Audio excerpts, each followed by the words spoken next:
عليه وسلم أنه رفع يديه ودعا، وإنما كان يشير بسبابته اليمنى فحسب.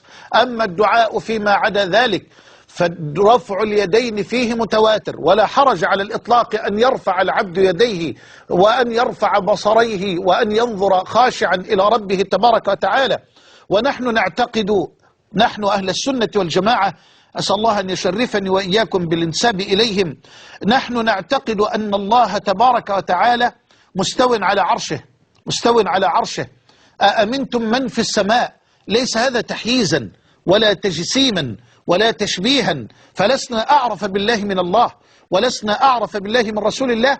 قال جل علاه: أأمنتم من في السماء، أأمنتم من في السماء أن يخسف بكم الأرض فإذا هي تمر، أم أمنتم من في السماء أن يرسل عليكم حاصبا فستعلمون كيف نذير الآيات.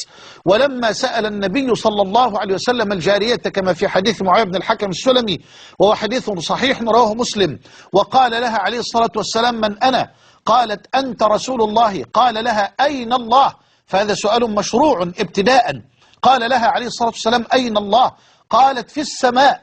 فأقرها النبي صلى الله عليه وسلم على ذلك الجواب، وقال لمروان: اعتقها فإنها مؤمنة، اعتقها فإنها مؤمنة. فنحن نعتقد أن الله جل وعلا في السماء مستو على عرشه استواء يليق بكماله وجلاله، فكل ما دار ببالك فالله بخلاف ذلك، ليس كمثله شيء وهو السميع البصير.